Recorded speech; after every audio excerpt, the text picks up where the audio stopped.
Hoje eu quero falar um pouquinho com você sobre fé que gera obediência. Mas antes de entrar especificamente nesse tema ou nessa questão da fé, eu tive algumas reflexões, vamos parar para pensar assim, porque a gente está no começo do ano.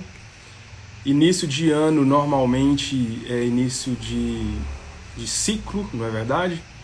A gente está iniciando um ciclo novo, onde a gente tem uma série de práticas, como avaliar o ano que passou, né? Fazer uma retrospectiva. Normalmente a gente faz isso no finalzinho de dezembro. A gente também avalia as metas para o ano que se inicia. E pensando um pouco nessas metas, sabe aquelas metas que a gente cria? E aí, beleza, criei a meta, tá lá a meta talvez até anotada, né? De preferência anotada. Passa o ano, aí na hora que chega a retrospectiva, né, que a gente vai avaliar aquilo que a gente anotou e ver como é que foi o ano que está finalizando e tal, a gente vê, rapaz, eu que tinha essa meta aqui, nem lembrava dela. Às vezes são metas que a gente até sabe o que fazer, né? Por exemplo, eu quero ter uma alimentação mais saudável. Não tem nenhuma complexidade em se fazer em se ter uma alimentação saudável, em consumir alimentos que sejam saudáveis. Você e eu, com certeza, sabemos olhar quais os alimentos são ou não ideais para se consumir, para que a gente tenha uma vida mais saudável. Entretanto, a gente sabe até como fazer e não faz, não é? Às vezes a gente quer melhorar, fazer atividade física, né? Ter mais saúde também, porque saúde está ligada à alimentação, mas também às atividades físicas. E a gente também sabe, é só eu exercitar 3 vezes por semana, dependendo, eu contrato um personal trainer, dependendo, eu vou a uma academia de pilates ou uma academia de funcional, enfim, aquilo que me agrada mais. Atividades físicas tem para todos os gostos, mas no decorrer do dia a dia, no decorrer dos dias, né, para falar melhor, a gente acaba priorizando outras coisas, que muitas vezes são mais importantes para nós, e o tempo passa, a gente continua com uns quilinhos a mais ou uns quilinhos a menos, a gente continua precisando de renovar essas metas, e quem sabe no próximo ano eu não executo e não pratico e não tenho aí os frutos dessa meta que eu não fiz a outra vez.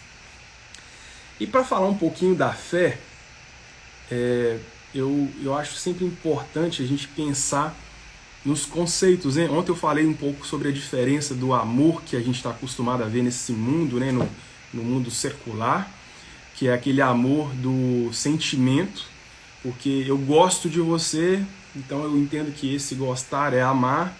Eu tenho uma empatia, eu tenho uma simpatia por você, então isso para mim é amor. E a palavra de Deus já nos mostra claramente que não é isso. Caso você não tenha assistido a live de ontem, ela está disponível no Instagram e no YouTube, para você entender um pouquinho mais sobre isso. E a fé também não é muito diferente, né? A fé, ela tem que produzir atitudes. A fé tem que produzir obediência. Por isso que eu coloquei o título dessa live como Fé que gera obediência. Porque assim como uma meta que eu tenho e não executo, não serve de nada, talvez só para eu olhar para trás e falar, eu tinha de fazer uma coisa que eu não fiz. A fé que não produz a obediência, ela também não tem muita serventia, vamos dizer assim. Para a gente iniciar a reflexão propriamente dita, né, vamos para a palavra de Deus, porque a palavra de Deus ela é maravilhosa e ela vai falar com certeza muito melhor do que qualquer coisa que eu falar da minha cabeça. Então vamos abrir a palavra de Deus em Mateus 7, o versículo 24 até o 27. Se você tiver com a Bíblia aí, puder abrir junto comigo, você vai aproveitar melhor esse momento. Mateus 7, 24 a 27, diz assim a palavra de Deus. Portanto, Jesus falando, tá, gente? Portanto, quem ouve estas minhas palavras e as pratica. Já vou dar uma pausa aqui, porque tem palavra importante, que não é só quem ouve, mas é quem ouve e as pratica. Quem ouve as palavras de Jesus e as pratica, continuando, é como um homem prudente, que construiu a sua casa sobre a rocha. Mas quem ouve essas minhas palavras e não as pratica, é como um insensato, que construiu a sua casa sobre a areia.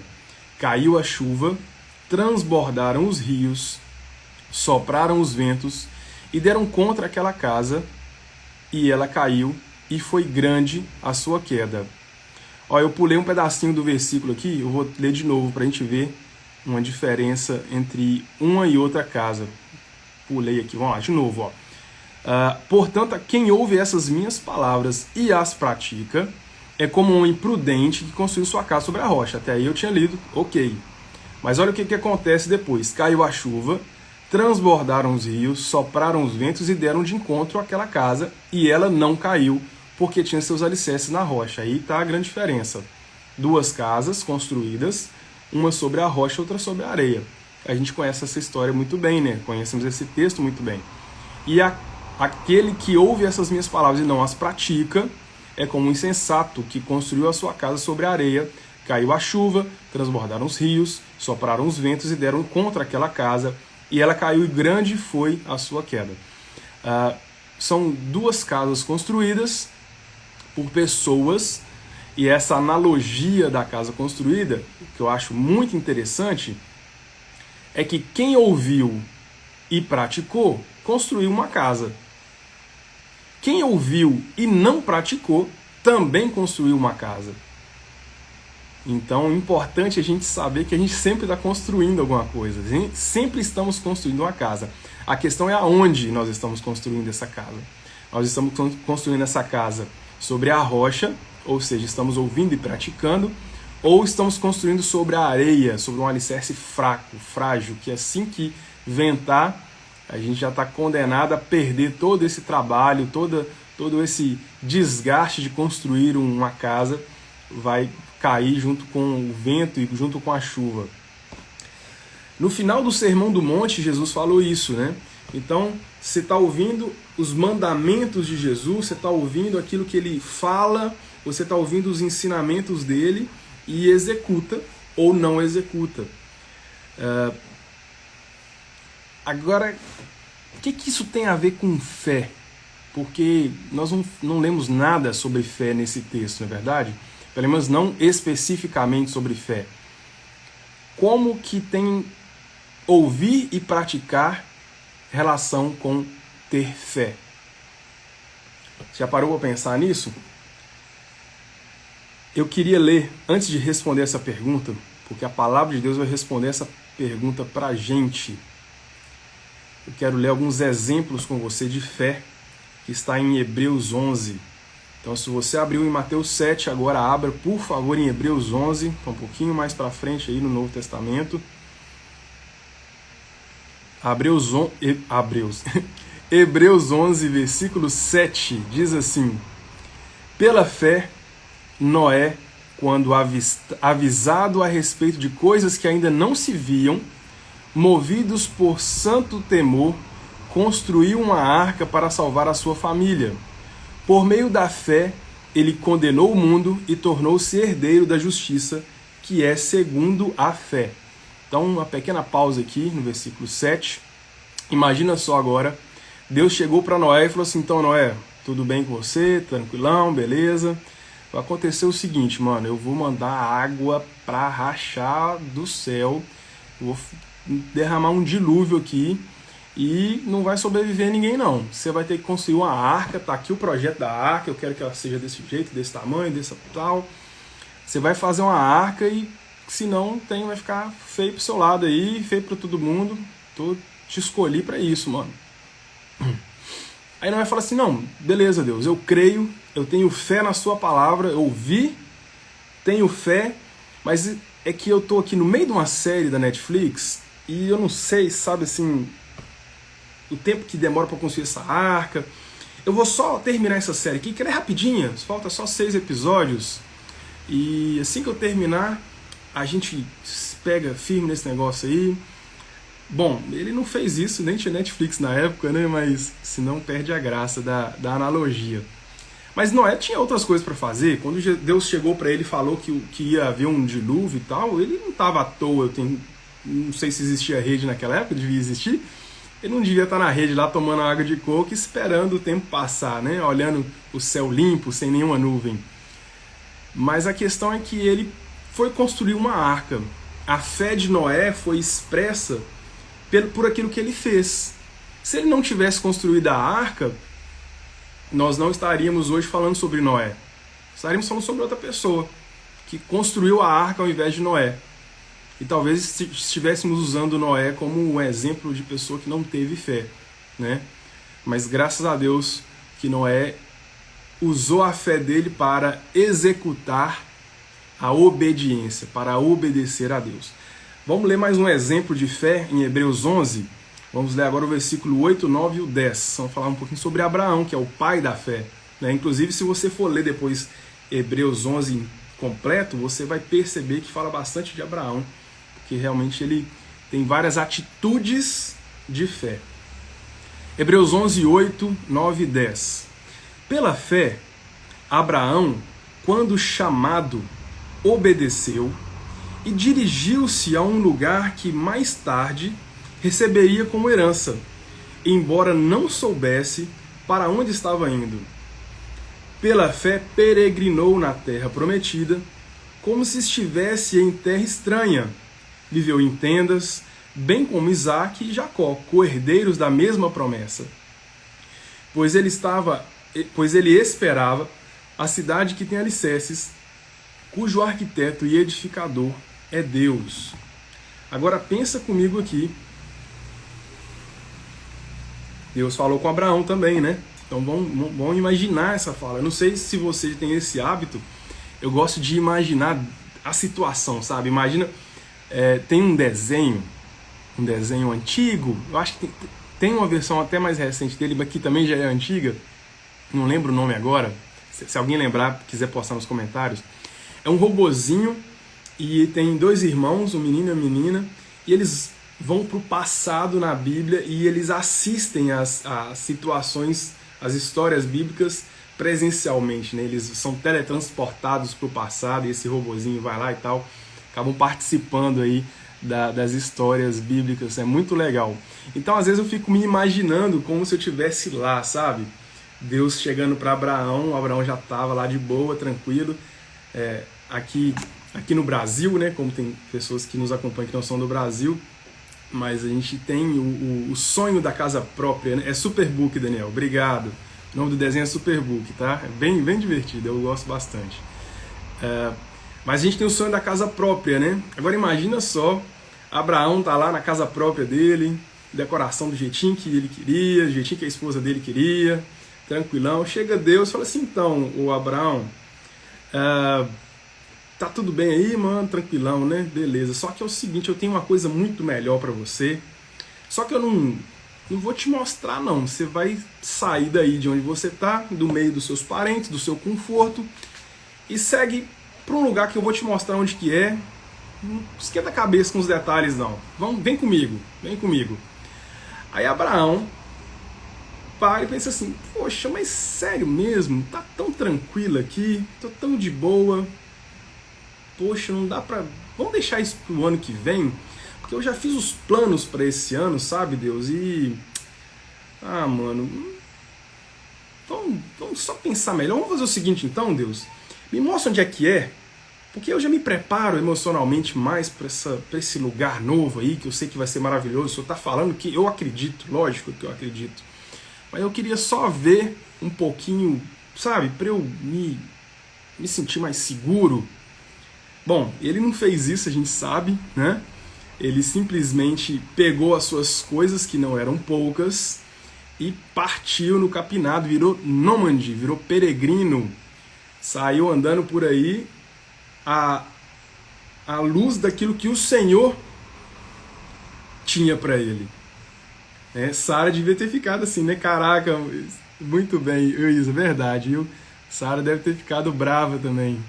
Só que não, né? Graças a Deus por isso. Hoje nós somos chamados filhos de Abraão pela fé, porque Abraão foi escolhido para que a sua descendência nos presenteasse com tanta graça como tem sido até hoje. Graças a Deus por isso.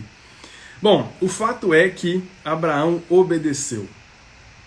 E essa obediência de Abraão é o que demonstrou a fé dele. Quando Deus fala para Abraão: Abraão, eu te dei o filho da promessa, Isaque, é o filho pelo qual a sua descendência vai ser incontável. Só que é o seguinte, cara, eu quero que você sacrifique seu filho para mim. E, cara, qualquer pessoa hoje questionaria aquilo que Deus está falando. Abraão, em Hebreus 11 também fala, né? Ele tinha convicção de que se fosse necessário, o Senhor ressuscitaria Isaque. Olha que a fé desse cara. Eu tenho uma profissão chamada desenvolvimento de sistemas. Eu sou programador. Não sei quem se conhece essa profissão. Basicamente, os programas que a gente utiliza no computador foram desenvolvidos por alguém chamado programador, desenvolvedor. E a gente, programador, normalmente a gente fica pensando assim que o computador está com problema, que tem alguma coisa de errada com a máquina ou com o servidor que a gente está utilizando. Nunca é o meu código que está errado, sabe? Eu acho que a gente deveria fazer um pouquinho mais como Abraão. Ao invés de parar e pensar assim, não, o que eu fiz está belezinha. Tem alguma coisa aqui de fora, que está com problema e eu não consigo identificar qual que é o problema de fora. Bom, normalmente, na minha área de programação, o problema não está no servidor e nem está na matemática e nem está nos computadores que a gente está utilizando ou na linguagem de programação. Normalmente, o problema está no que eu fiz, no meu código. E Abraão, ele foi vamos dizer assim, entre aspas, um programador inteligente, porque ele falou assim, peraí, Deus mandou eu fazer uma coisa e foi Deus também que fez a promessa para mim que o meu filho seria o primeiro de uma grande nação. Então, se Deus mandou fazer, eu confio em Deus e Deus vai ressuscitar o meu filho se for o caso. Olha só que ele não parou para pensar assim, uai Deus, que isso? Não, você falou uma coisa agora, você está falando outra. Muitas vezes a gente, tem tanta convicção naquilo que a gente sabe, que quando o Senhor fala conosco, através da sua palavra, nós questionamos a Deus. Uai, Deus, não é assim não. Você está exagerando, Senhor. Mas se a gente parar para pensar que nós é que somos seres falhos, nós é que erramos, nós é que quando vamos digitar lá os códigos de programação, para quem é programador, cometemos equívocos, e a gente vai agora questionar aquilo que Deus está falando na sua palavra. Então, quando o Senhor fala para mim, John, ama aquele que não te ama. Eu falo, poxa, Senhor, não é assim. Você não sabe o que esse cara faz. Eita, pera lá. Deus falou comigo, logo eu vou parar. Uai, se Deus mandou, eu posso até querer entender. Eu particularmente gosto de entender as coisas. Mas o fato de eu não entender não pode ser motivo para eu não fazer. É aí que está a diferença da fé que gera obediência para a fé que é só conversa. Mas enfim, eu quero lembrar também, não vamos ler, mas em Hebreus 11 também fala um pouquinho sobre Raabe. Raabe, ela era uma prostituta, morava em Jericó. Jericó já tinha sido entregue aos israelitas por Deus. Deus já tinha feito essa promessa a Israel. Raabe creu que o Senhor Deus, é o Deus verdadeiro. E ao crer, ela escondeu os espiões em sua casa. Ela acolheu os espiões. Agora, ela se comprometeu demais fazendo isso. Para pensar, uma mulher esconder dois inimigos da cidade que estão ao ponto de tomar essa cidade, esconder na casa dela. O risco que ela e sua família estavam correndo. Ela poderia chegar e falar assim, então, pessoal, eu não vou deixar vocês ficarem aqui na minha casa porque é muito arriscado para mim, eu tenho família. Olha só que coisa mais, né?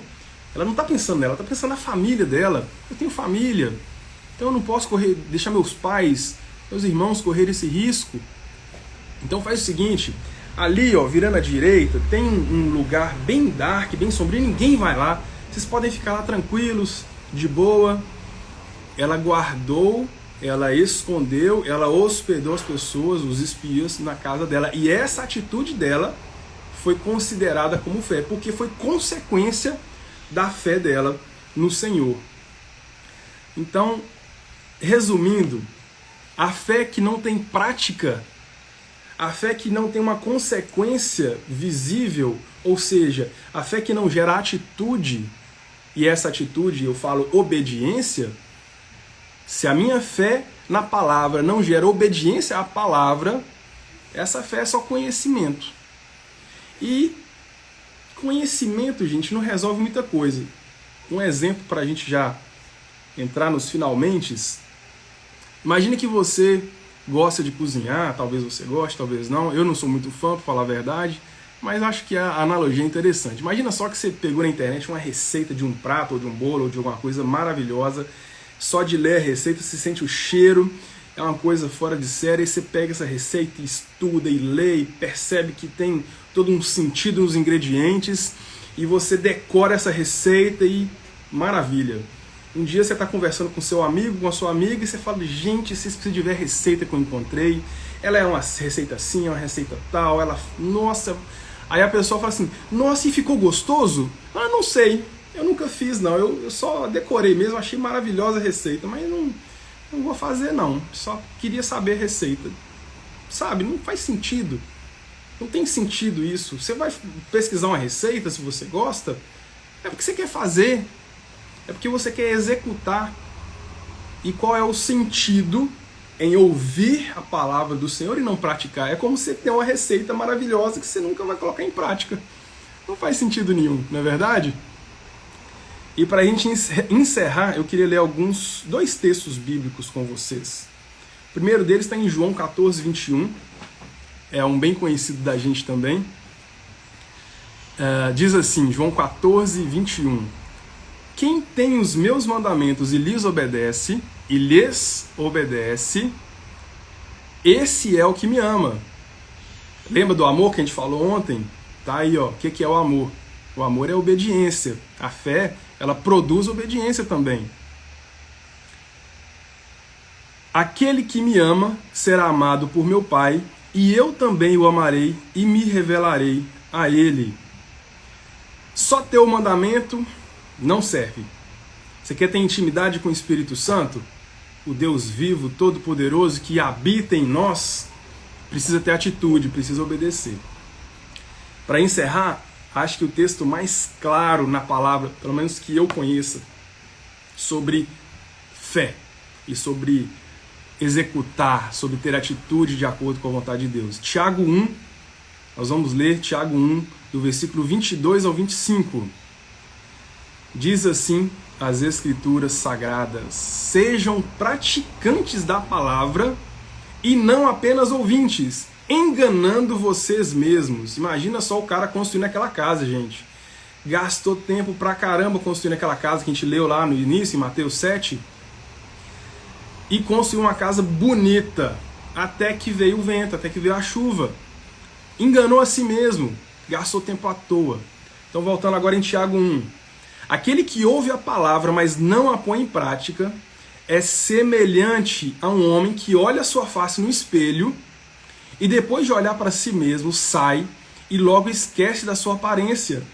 Mas o homem que observa atentamente a lei perfeita, que traz liberdade e persevera na prática desta lei, não esquecendo o que ouviu, mas praticando, será feliz naquilo que fizer.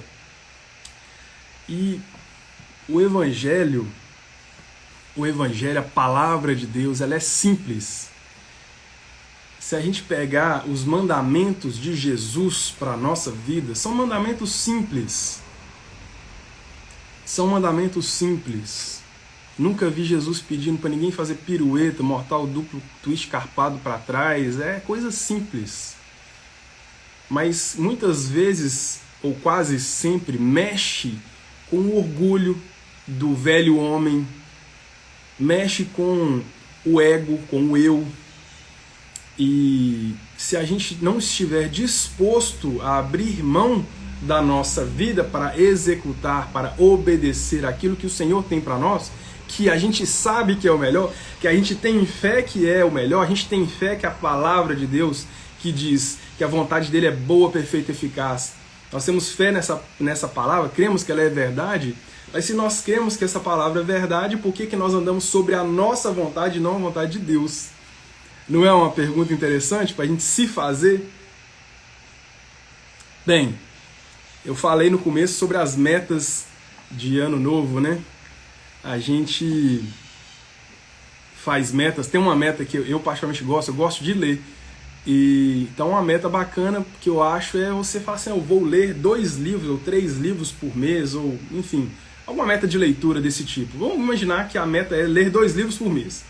Janeiro é o mês da empolgação, né? Acabei de fazer a meta, li um livro lá, li um livro aqui, maravilha, poxa, que bênção, esse livro aqui, Uma Vida com Prioridades, maravilhoso. Depois eu li o Você e Eu para Sempre, revigorar o meu relacionamento conjugal, entender melhor o que Deus tem para o meu casamento, maravilha, que bênção.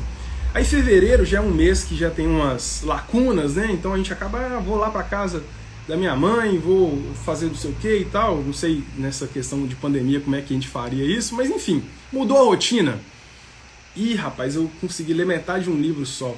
Eita, a minha meta já foi pro espaço, então ano que vem eu tento de novo. Olha só, eu fiz janeiro, belezinha, fevereiro eu falhei, entre aspas, porque eu não li os 2 livros. Aí, ano que vem eu vou tentar novamente. Eu dou uma lacuna de 10 meses aí, para fazer uma nova tentativa e talvez falhar, entre aspas, em fevereiro novamente. Quando, na verdade, o importante nem é a quantidade. Olha para você ver, a gente faz metas tão doidas. O importante é ler a palavra de Deus. O importante, no caso da minha meta, né, exemplificada aqui, o importante é ler. O importante é estar constantemente lendo, aprendendo, estudando. E aí a gente cria muitas vezes metas mirabolantes, muitas vezes a gente cria para não executar mesmo, cria para falhar. E quantas vezes não é assim também nas escrituras, né? A gente fica tão preocupado, será que a gente vai ser arrebatado primeiro ou depois? A gente vai sofrer assim, a gente não vai? O que Isaías disse naquela profecia significa isso ou aquilo? Porque tem quem fala que é isso, tem quem fala que é aquilo. Ah, porque eu não sei se eu vou fazer isso, se eu vou ser batizado assim, se eu vou ser batizado assado. Gente, a questão toda é o básico, o simples, o início, nós já estamos executando. Jesus falou, ame a Deus sobre todas as coisas. Tem alguma dúvida quanto a isso? Eu acho que todas as religiões cristãs entendem da mesma forma que nós devemos amar a Deus sobre todas as coisas. Todas as religiões, todas as religiões, mesma palavra, que são baseadas na Bíblia, que creem na Bíblia, tem a Bíblia como regra de fé e prática, vão falar, independente da denominação, essa é a palavra. Qualquer denominação vai falar, ame a Deus sobre todas as coisas, ao próximo como a você mesmo. Então, para que eu vou me desgastar tentando entender, só para ter conhecimento, se é assim, se é assado, se Deus quis dizer assim, se o profeta X falou isso, sendo que a palavra de Deus é clara ao me dizer, ame, tenha fé, obedeça. E eu gosto de aprender, eu gosto de entender, como eu falei antes. E de um tempo para cá, de alguns anos para cá, eu comecei a entender que o Senhor tem para mim muito mais do que o conhecimento, Ele tem a prática para mim, que a gente acabou de ler em Tiago. A gente precisa de começar do básico. A gente tem que obedecer aquilo que não tem dúvida. A gente tem que amar a Deus, a gente tem que amar o próximo. A gente tem que priorizar aquilo que o Senhor tem como prioridade para nós. E a partir daí, talvez seja uma discussão gostosa. Eu gosto desse tipo de conversa, agradável, dependendo da circunstância. Podemos conversar sobre isso para problema nenhum. Mas antes de eu me preocupar com isso, eu preciso me preocupar e executar aquilo que o Senhor tem para minha vida, que é o principal. Que é o principal. E eu clamo a Deus que nós, você e eu, possamos a cada dia ter a revelação do Espírito Santo sobre nós, porque quem nos revela é o Espírito Santo, e que a palavra dele seja revelada a nós e principalmente que a partir dessa revelação a nossa fé venha crescer e a partir desta fé nós possamos sim gerar frutos, que é a obediência à palavra de Deus. E é o que eu peço para mim e para você também. Amém, queridos?